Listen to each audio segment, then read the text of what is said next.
Yeah, I know people love short, sharp conversations type stuff, but those full videos of the chats that we have, they are there on Spotify and YouTube. So getting people involved and engaged with those is, what we should be aiming for. Get them on board, mate. Lots of great stuff to talk about. And we've had a chat recently with Mel Bruce, talking about, her product that she's produced, Shift Focus. And also we went on to discuss other things as well, didn't we, Alex? What else did we get to talk about during this chat? Yeah, no, look, I very much enjoyed the podcast and the preparation work for it, just looking into shift work, realising, in fact, how serious of a problem it is. And, shift work is classified as a carcinogen, so we're asking people to risk their lives to help other people. Look, what can be done to minimise the impact of shift work, and I think there's sort of, two angles here. You got to say, what can the service do to optimise rostering and maybe putting something better than some blend 43 coffee in the branches, this sort of stuff. Like, what can the service do to assist pre-hospital clinicians? But also, what can people do themselves? And I think Mel is right across all the sort of evidence in this space, and tried a lot of things personally, and know sort of half a dozen tips and tricks just to get people to minimise the risk impact of shift work. Like, this stuff, it causes diabetes, dementia, cancer. It's crazy. So we got to do what we can to minimise the risk of that. Yeah, and it was a great chat. I agree. It was very easy to chat with Mel. She's a lovely person. Following on from that, we've got a talk lined up with Amy Reynolds from South Australia, who is a sleep specialist who works with shift workers. So looking forward to having that chat with her. All things that are coming up in the next few weeks and so. Yeah.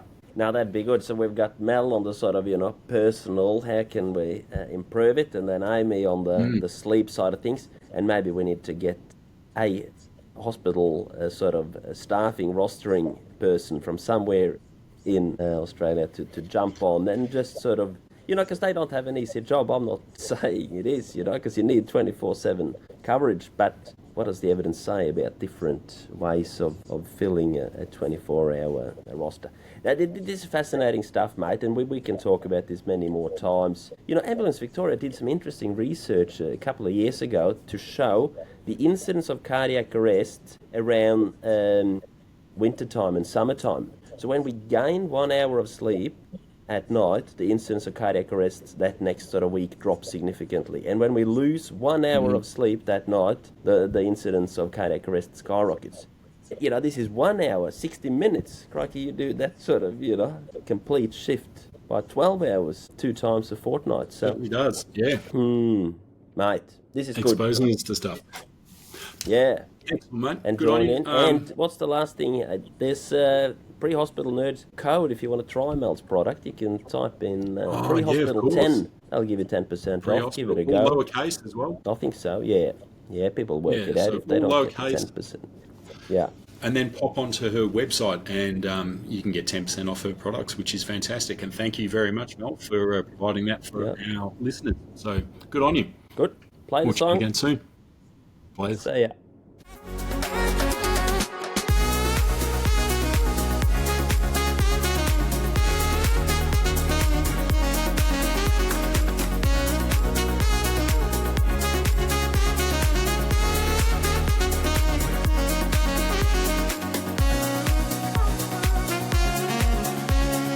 Step, we've got an exciting guest here today. Mel, you know everything there is to know about shift work and health around it, huh? That's great. Tell us a bit about yourself, Mel. Oh, hi, Alex and Matt. It's really good to be here, and I love what you guys have been doing with the podcast. And look, before I introduce myself, I wanted to sort of confess. So over 20 years ago, I was sitting in my very first aid class as a 17-year-old, and I remember the first aid instructor showing us how to do slings and then showing us some very simple fractures, pictures of fractures that were not gory. And I remember thinking, God, I don't feel well, but I didn't want to get up and leave. And anyway, I've ended up fainting, and the teachers got all the rest of the classmates out, and I've woken up on the ground with the first aid instructor there, the teacher there, my legs elevated, and feeling extremely embarrassed about what had happened. And here we are now, over 20 years later.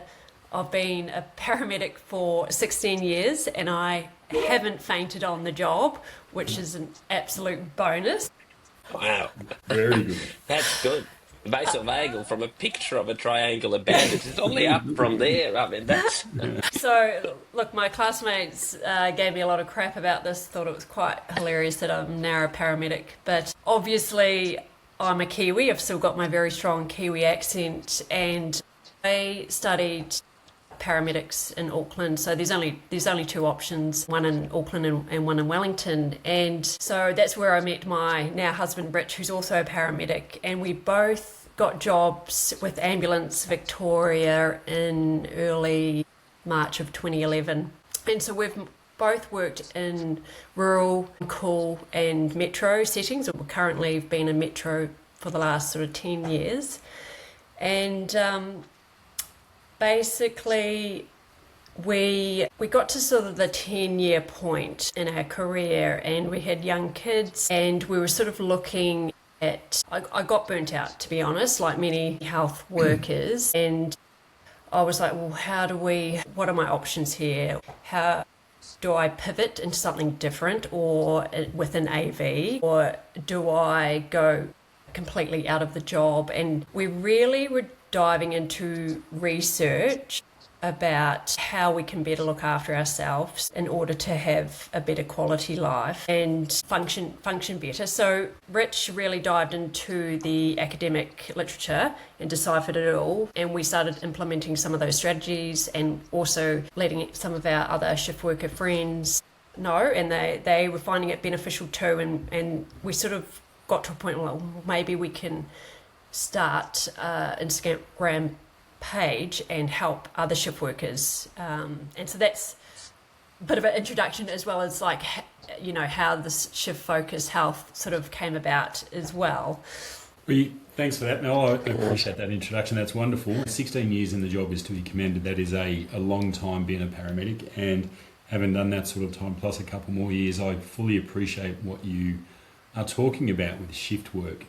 When I look back, and I was thinking about this the other day, that yes, I've probably been in ambulance for I think 26 years now, but I did 5 years of nursing before that as well. So I've just given away the fact that I'm now 33. But if you do the maths, that clearly works out. But it's a long time doing shift work, and so that means a lot of early morning starts. And I don't know about everybody else, but I don't prepare for my early morning starts very well. I still stay up late and then get up early. I do a long day, and then when I do my night shifts, they're not so much for me now. They're not as long as what they used to be, but certainly 14 hours on a night shift for a paramedic is an extremely long time. So I completely understand how people do get burnt out, and it is relentless. Your body doesn't really adapt to being asleep or awake. It's a really hard struggle. You find your days off the first day or two, you find you're actually just finding your feet again. Absolutely. Your last two, you get back into a rhythm, and then it's straight back into shift work again. So it is a very fatiguing thing that we do, and I think it's widely acknowledged by lots of people. What you've done with Shift Focus seems to be a great little side avenue for you. Tell me, how's that going, and what have you developed and what have you produced with that company now? Yeah, so it started off with the information, the helpful information, such as how, post-night shift recovery and dehydration and tips and things like that. But then sort of as we were applying a lot of the tips, we looked into how we could sort of get that 1% better, and we started looking into supplements and research behind different supplements. And initially with Shift Focus, we wanted like a natural sleep powder, and we had researched a whole lot of ingredients. We wanted 6 ingredients that had really great research behind it. But in the end, I worked with a food scientist, and she basically came back with I could only have one of those ingredients due to TGA regulations, because Australia has very strict regulations, and it was just so far from what I wanted the initial product to be. And so I had to pivot.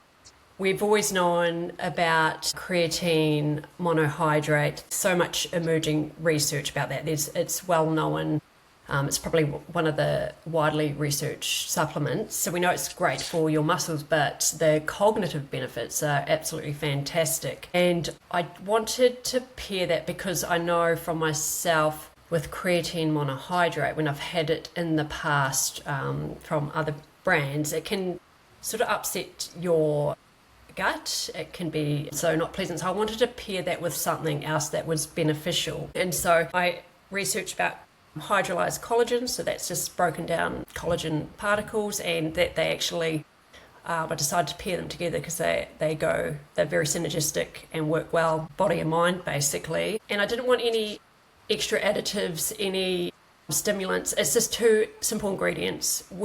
Our bodies make creatine, but just not enough, and would have to consume excessive amounts of meat because we get it mainly from meat, poultry, fish, in order to get that 5 grams that research suggests that we should be hitting.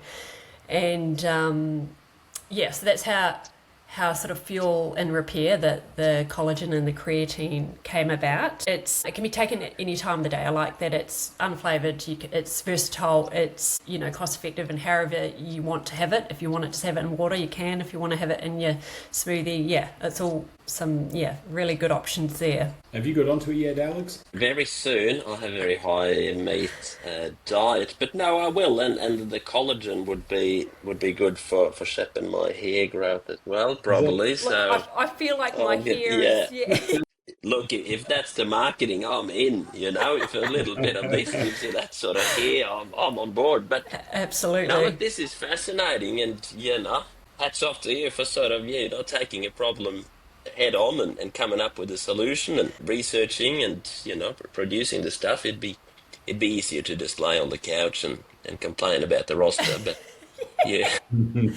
You've got me on the route, so that's great. But I thought another interesting, because obviously everyone's different, and I don't know if I'm sure you may have or may not have, but have you heard of chronotypes? Tell us, yeah. So chronotypes are basically our own sort of biological clock, and it was, I think, first researched back in the 70s. I can't remember the researchers' names, but basically there's 4 chronotypes, and basically these chronotypes were an evolution thing. It's something called sentinel hypothesis. So basically, within our tribes, we couldn't all be asleep because then a predator could walk in, and so these chronotypes were a survival thing, and so that basically someone in the tribe was always awake or alert. So it makes sense, but we haven't really caught up to that now. And so one of the books I have read by he's a sleep expert and a clinical psychologist, he sort of labels them as animals. So there's the dolphin, which is known as the insomniac and the very light sleeper. There's the lion, which is the one early morning riser, and they thrive great on a day shift. Then there's the bear, which is they follow the sun. They're a bit more adaptable. And then the last one is the wolf, which is what we sort of know the night owls, so to speak. They thrive on a night shift. And so there is a quiz you can do online or in the book, but I got ChatGPT to condense it down to sort of 3 questions if you wanted me to ask you guys, and you might even have an inclination as to what chronotype you are. Definitely not the one. Because if I can go home at 8 o'clock from the pub, I'm happy with that.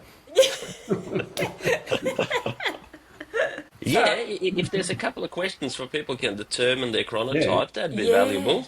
Yeah, and so, hit us. So the majority of the workforce, so to speak, 50% roughly are a bear chronotype. I'm a bear, and so that's probably why I've been able to adapt quite well to shift work. So the questions are, so it's your first day off, no alarms, no kids, no responsibilities. What time do you naturally wake up? So the first answer, A, is it 5:30 to 7 a.m.? Is it B, 7 a.m. to 9 a.m.? C, 9 a.m. to 11 a.m.? Or D, I don't wake up, but I just put not 83, not... I know where I definitely sit with that one. Do you know, Alex, your answer for that? Yeah, probably Okay. B. Yep, okay. We're ready for the next question. Yep. Okay.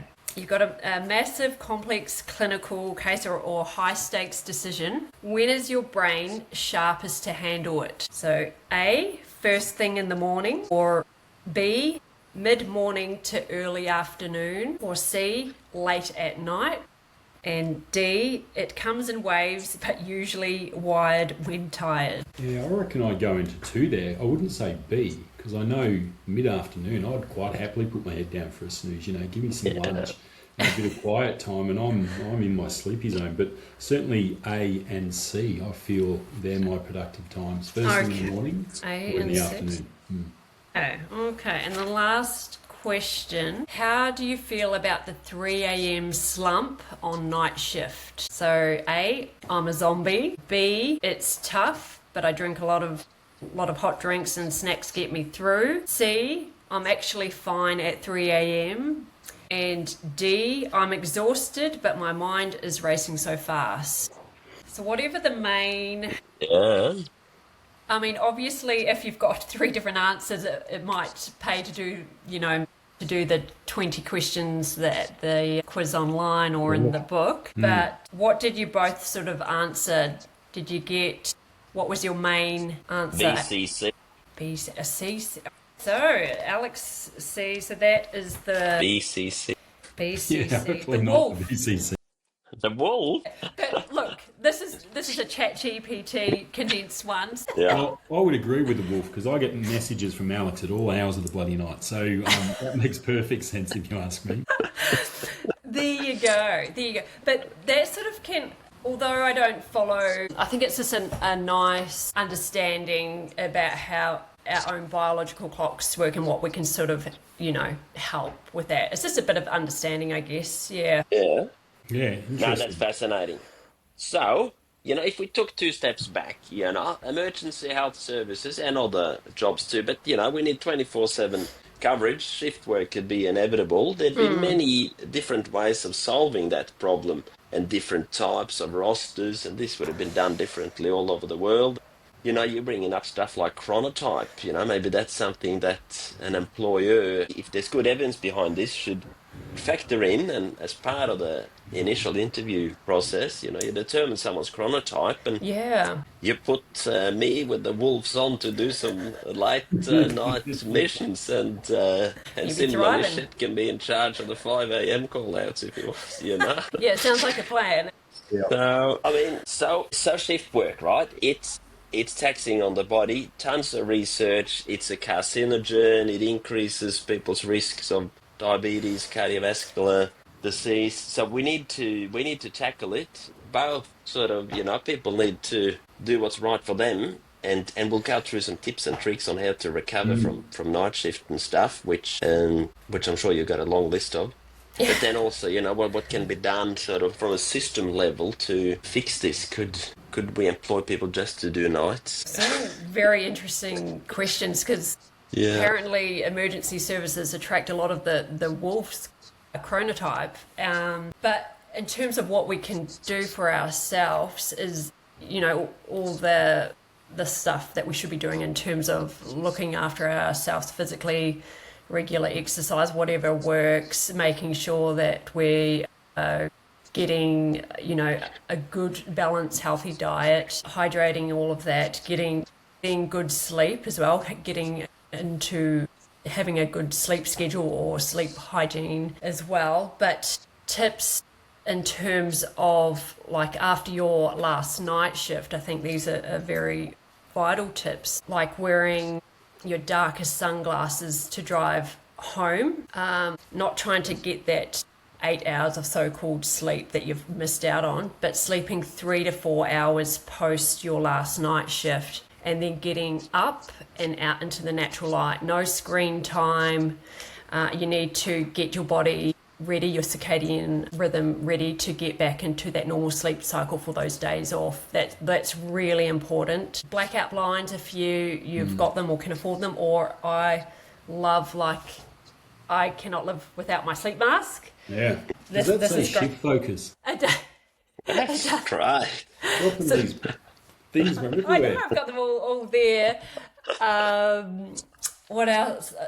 Maybe like a colder bedroom as well, getting the aircon. Yeah. If you've got aircon in your room, you're cooling the room down in order to aid sleep. Another big thing that I, for many, many years, I was very slack at this, and probably many others too, is not hydrating enough on night shift, because we're in these environments where we've got aircon, we're in heated environments, and then we're also obviously moving around a lot. We're never hydrating enough as well. No caffeine as well after midnight. I paid the price dearly with that one. And mucked up my whole circadian rhythm for my days off. What other tips? What about now food? Food? Yeah, that's an interesting one. Desperate Oh, to gosh. eat. Do not eat. Some people, like some research says about fasting, so not eating after midnight, but there's times when you're just struggling. And do you know what? Sometimes you need a morale booster. Sometimes you need that chocolate, that whatever to get you through. But Couple of golden arches. well, that's right. We're limited as to what is available at that time. Protein, trying to avoid high carb, high sugar snacks, that, protein bars, nuts, all those things that research points towards as well. I always make sure I've got some emergency sort of protein bars and things like that in my bag, because there's nothing worse when you don't have anything. And Is there a randomized control trial on proper nutrition protein bars versus those salty-free biscuits you pick up at the hospital? They can't be good. I love those salty crackers. But people should just have the salt. It's the salt they're craving, probably. Just have a container of salt next to you would be great. Yeah. I certainly agree with lots of the things that you've been stating there, Mel, about diet, and certainly things like the blackout blinds, the eye masks. I reckon they're fantastic. Yeah. The darkest sunglasses, what's the theory behind that? I reckon I'd fall asleep if I had dark sunglasses on when I drove home. Is it supposed to reduce the stimulus before you get home? Yes, blocking out that sunlight, absolutely. And I always carry a spare pair of sunglasses in the car just in case I've left mine at branch, like many of us do. Post-night shift, your brain's not working well. And so, I always have a spare pair. But that's been really beneficial, because you don't want to, when we get out into the natural light in the morning, it's stimulating, and we're like, okay, it's time to be awake, it's not time to go to sleep. And so I've so eating overnight shift, when I'm on road, I've been fortunate. I've had a career for the last 16 years where I've had the opportunity to get some rest on my night shifts, but I certainly had my years of doing night shifts beforehand, which were from the start of the shift to the end of the shift, just like everybody is doing now. And what worked for me was cereal after midnight. So if I was hungry, Wheat Bix, simple Wheat Bix with a bit of milk and banana or something like that, and that seemed to tide me over through the night, so I enjoyed that. But then the big thing for me is, like what you've said about not sleeping for 8 hours after the shift. So the midday wake up would probably be the way to go. So if you're in bed for 7:30, 8 o'clock, that you stay in bed till midday. And then get up and go and exercise. Go and do something, get yourself outdoors and absolutely get those endorphins going and doing something again. And then, your first night off would be an attempt to try and get to bed early so that you can get a good night's rest that night. And I found I often slept really well that first night. But it's an individual thing. Everybody's got a different approach, and you've just got to really find out what works for you. Definitely. And then obviously stick with that and try and stick to a routine. It's the hardest thing in this job, is our routine, is that you never know whether you're coming or going. And then if you pick up overtime on your days off as well, it throws out your whole rhythm even more. At least if you are doing a 2 days, 2 nights, and then 3.5 days or 4 days off, whatever you want to say, you've got a pattern. But when you do your 2 days, 2 nights, a day off, an overtime shift, another couple of days off, it really does mess with your routine. And so I think that adds to the fatigue. The other thing is the phase that people go through, and that is when you have children. When you are working shift work and you're fatigued when you've got no children, and then you have children and you've got to stay awake and care for them as well. That is that's bloody hard work. So hats off to all the people that manage to work through that, because it is a very challenging time. Absolutely, yeah. It's a bit of a blur because the kids are a bit older now. They're at primary school, but I remember those early days, and just a lot of it I have forgotten because it was a blur, and you were fatigued from work, but then at home as well with young toddlers. Yeah, I definitely feel that was in my career, when I look back, my most fatiguing time is when I had young kids. And, I've grown up, my kids are swimmers as well, so 4:30 in the morning starts is the norm for me, or was. They've all stopped their swimming now, but, and I think that's why my body clock still goes to 5:30 in the morning, it's time to get up type stuff. So, but definitely having children and those younger years, I felt probably the most sleep deprived I ever have in my life. I feel as though I'm past that now, my children are much older, so that ability to get a good night's sleep is much better. The only time I get up through the night now is when a cat's vomiting, so that's basically about it. Yeah, they're good at that, aren't they? That's a code one.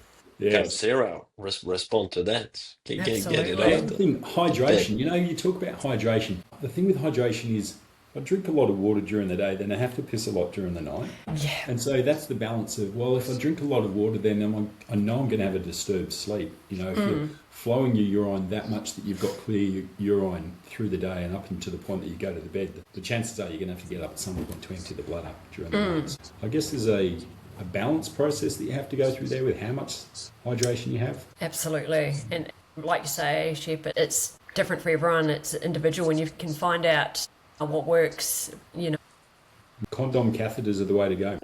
Yeah. No, but you got to use this bladder.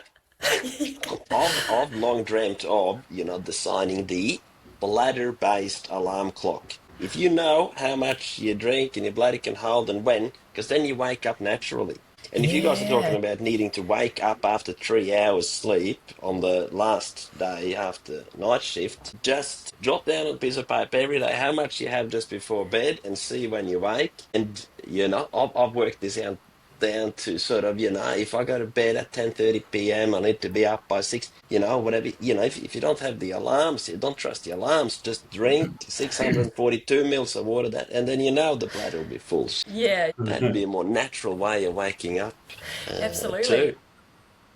So it can be used to favour. But if you overdo it, then you end up getting up. Yeah. But, all right, so look like shift work as a whole, right? So this chat, I guess, is focused on how people can sort of optimise their own performance and health within the current setting. There's no thoughts of changing around rosters or fixing this up or coming up with novel ideas, or is the 10-14 sort of tested and that's the best and that's what we're going with? No, I mean, you're obviously not speaking for anyone. Well, Mel, is that there's lots of things going on, Alex, with people's roster, and depending on which ambulance service you work for, they're all trying to make change. They're all trying to accommodate different people in the work environment, different expectations, and people are trying to be accommodated for. And as we've identified, there's people that actually would want to work night shifts. So I think we need to be more adaptable in that regard, that if we've got a cohort of people that can work night shift and are willing to work night shift, then put them onto night shifts, because there's a lot of people that don't want to work night shifts. So if we can balance that out some way. I don't know if you've got any other thoughts about it, Mel, about other ways that we could adjust rosters or... I think that's a great way. And look, I've always liked our roster, even though I'm not full time. I drop a night shift. I still do 2 days and a night to work in with Rich, who's full time. I've really liked the roster. I like the days off. I like having midday days off as well, midweek days off.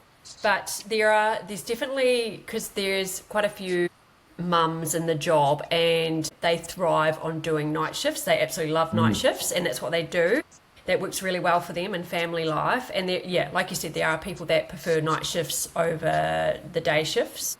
And so, it would be great to sort of balance that out. But I think, I don't really know the solution. There's lots of research, but I think the 14-hour night shift's the killer, because to do a 14-hour night shift, you're generally leaving around 4 or 4:30 to go to work. then you're not going to be home till 7:30 if you don't get a late job. Whereas if you've got that adaptability, where there are some times in the roster that adaptability to start your night shift at 9 o'clock at night but finish at 6 o'clock in the morning, then there's definitely a cohort of people that can work those hours. They can live the family life at home, put young children to bed, go off to work, do a night shift to work, come home, help organise the children for school, and then go into bed afterwards. So it works beautifully for some people. But we don't probably have enough of that in some of the ambulance services around that. But it's certainly something that would be very beneficial, I think, Alex. That's probably a good thing to do moving forward. But I've loved the 10-14 roster. I really enjoy having my days off. Depending on your work environment, as I said, I've been blessed working at Air Ambulance. There is the potential that sometimes you get a bit of sleep on your night shift. So that's worked really well for me over the last 16 years. Yeah, working on the road is a different story. Well, something needs to be done because you guys have been in this for, done this for decades, but certainly that's not the longevity of the current graduates, is it? And I'm sure there's many factors involved in that, but if we could fix the way people sort of handle night shifts, even identifying people's chronotype and seeing if there was some rostering flexibility around that fact, but then maybe everyone becomes a morning person or something. I perform best during business hours, Monday to Friday actually, or just Monday to Thursday at 10 a.m. That's as have you, Alex. You've worked in an office Monday to Friday. I went and did some teaching stuff Monday to Friday. I was exhausted by the end of it. Monday to Friday, 9 to 5. You get up, you go to work, you finish, you have dinner, and you go to bed and do it all again every day for 5 days. It's hard work. So those people that work that lifestyle and live for the weekend and the public holidays and stuff, we sort of say we want public holidays and all the rest of it. I go, I don't know whether I'd want a Monday to Friday 9 to 5. I think that's agreed, Matt. Yeah, absolutely. Now the shift focus powders, I've started taking some, and I think I've been on it for just over 3 weeks now. I started taking it at the start of my recent roster cycle, or just before the start of that. And what I've found at the moment, I've got myself into a bit of a routine, which I haven't had for a long time, because I'm on a completely different roster and working from home now, or starting from home. Has it changed me? Has it done anything to me? I don't know. I can't 100% say. What I can say is I do feel more mentally alert. I haven't been training as hard as what I normally do of recent months, and that's due to old man injuries that I've been getting. Every time I try and train hard, I tend to tear something a little bit more. So the hamstring's the one that's given at the moment. I actually feel more mentally alert than what I have. My feedback on the product and what I've got from it is it's got an odour to it, and I tend to or have been mixing it with like a electrolyte tablet, whether it's a Boost or a Barocca or something like that, just to give it a little, because I like drinking it with a little bit of flavour. That's my personal. And I want something that when I get it out of the bag in the morning and then go to work, I don't have it all over my pants, because I put my hand in, get a scoop out, and then all of a sudden it's all over my pants. So but I certainly do feel as though I've got something else out of it. So I will be continuing using it, and I'll give you more feedback. Oh, you've improved, mate. You've improved a lot, over the last month. A month ago, you couldn't get the computer to start. Where do I click, mate? How do I get this podcast? But I've never taken supplements in my whole life, and I look back to my younger years when I played sports a lot, and I think how much supplements would have actually changed my physical well-being back in those days. And I can certainly say now I'm probably more mentally alert at the moment than I was over a month ago. So I will continue to use it, and I'll let you know how things go. But yeah, it's good. It's a great product so far. So Thank you. No, it's really nice to hear the feedback, because like I said, I'm obviously going to be biased because it's my own product, but then without me asking I'd given some to some friends to try, and one particular friend who's very much into her health and fitness and high rocks and all of that, I didn't ask her anything about it. She messaged me after using it for a month, and she's like, when can I buy this? I really like it. And so I've been getting a lot of validation, which is fantastic, and using it, others that have been using it to help with on their night shifts. They're saying they feel a lot more mentally aware and not as fatigued, and that's the main thing. There's nothing worse that night shift brain fog. It's horrendous, especially if you're, doing a lot of driving as well. I've just found it very beneficial for that. And I'm like, but then now I'm like questioning myself. I'm like, well, I'm going to be biased, aren't I? So Yeah. No, but if this sort of stuff works, it should be at every branch, and ambulance services across Australia, New Zealand, the world, they should put that, not sort of international roast, they're like whatever they supply at the branch. That is a very true point, Alex. Yeah, these stimulants to help keep us awake at the branch, the coffees and the tea and all the rest of it. Yeah. Why we're not having a supplement there to help us get through our night shift? that's a fair point. I didn't even think of it like that, and that's Business case. excellent. Yeah. All right, I'll start preparing one. Yeah. No, but obviously you guys are giving up, help and life and time to look after other people, and in return, it's a sachet of Blend 40 to get you through. I mean, it's criminal. Crikey. Anyway, that's the current. And then people have to go and spend their hard-earned money after tax to go and buy a product so that they can just... Anyway, I better stop now, otherwise we get pulled from the channels. But now this is fascinating discussion. And so what are the tips and tricks? Let's just run through them once more, and this would be a good little short. So you do a 10-14, the classic. You do day, evening, right? Or night, sorry. And then, so it probably is sort of in the evening of that second night, that's when it all starts. So let's walk us through, what's the steps? Coffee stops at what time that day, and what else do we do to get 4 good days off? No caffeine after midnight. So, the energy drinks, the coffee, hydration, make sure you're hydrating, and using electrolytes can actually really help as well, because if you're dehydrated, that sort of mimics the fatigue symptoms. Good protein snacks on night shifts. So your protein bars, Greek yogurt, whatever you find that works for you. So avoiding high carb, sugary food snacks on night shift, or making sure leading up into our shifts that we're getting good sleep. So consistently getting good sleep. And then all those general things, making sure you're eating well, exercising, whatever exercise works well for you. And then obviously coming home, wearing sunglasses, driving home, blackout blinds or the eye mask, sleeping 3 to 4 hours, avoiding screen time, getting out into the natural light. And like Shep said, doing some sort of exercise as well. I don't know if I've covered it all. Yeah, I think I've covered most of it. Good. Yeah. And if you could be in my ear saying all this stuff, because I'll forget, you're on your second night, you're a bit tired anyway. Oh, coffee, yeah, sure, thanks, mate. I'll have 2, So we need someone to say, now is the time to stop coffee, now is the time to drink water, now is the time to put the dark glasses on, Yeah, You give people a protocol like this, then... Yeah, absolutely. I'll work Maybe a few we more could years. organise the people in the control room, they send out alerts saying hospital's gone on bypass. Maybe they could send out an alert, no more caffeine for the rest of your night shift, or that's right. You must drink more water now. Yeah, well, they send us that, you've been on scene too long. What's happening? That's right. Have a glass of water too. That's right.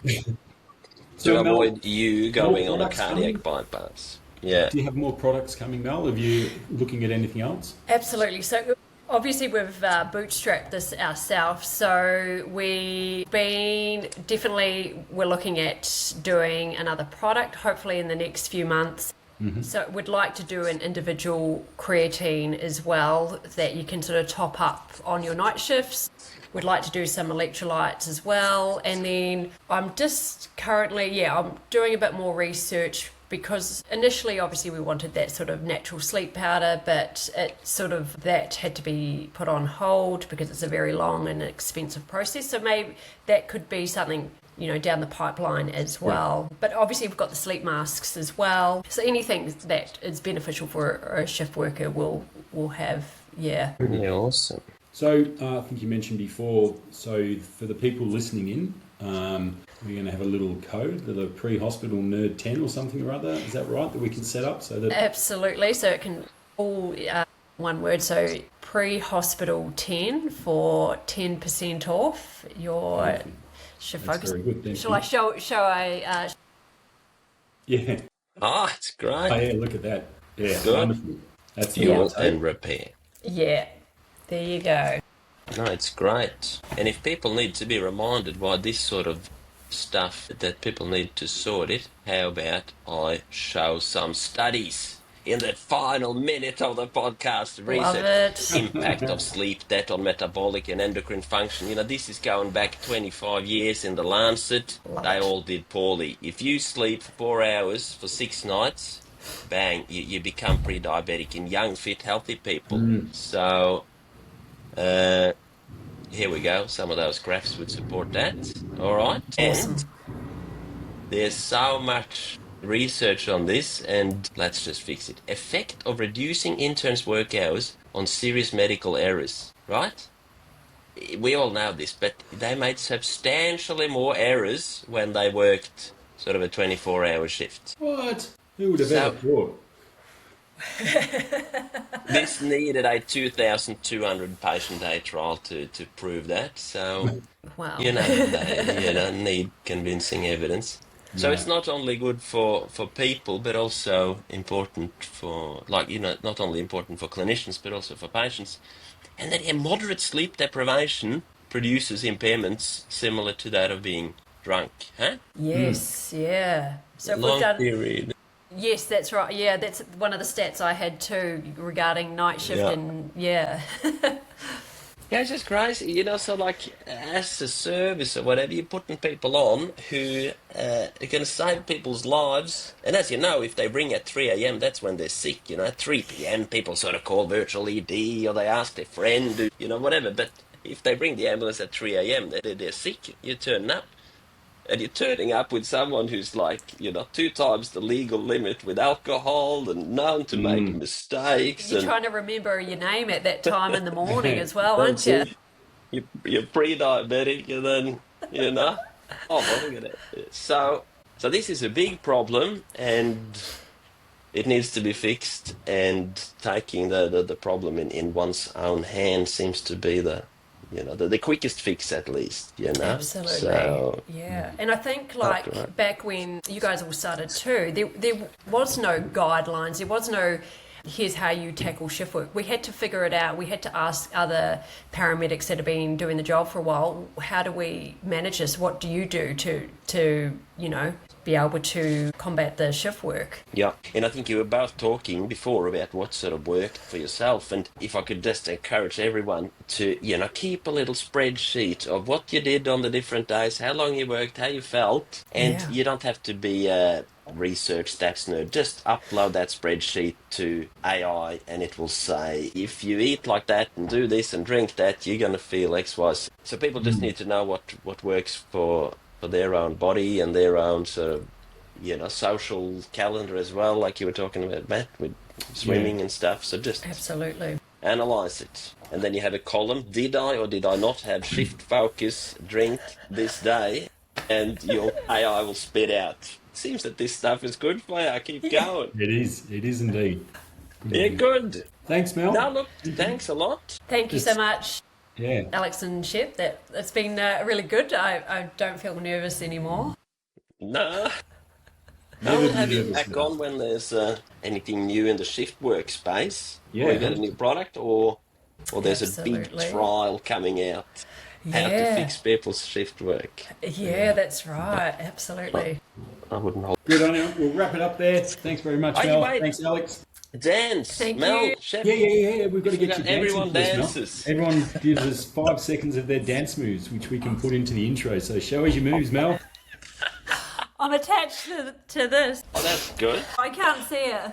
Yeah, we love it. Good. Very Thanks a lot. That's all right. Thanks so much, guys. See ya. See you later. All right, bye-bye. Now keep the tab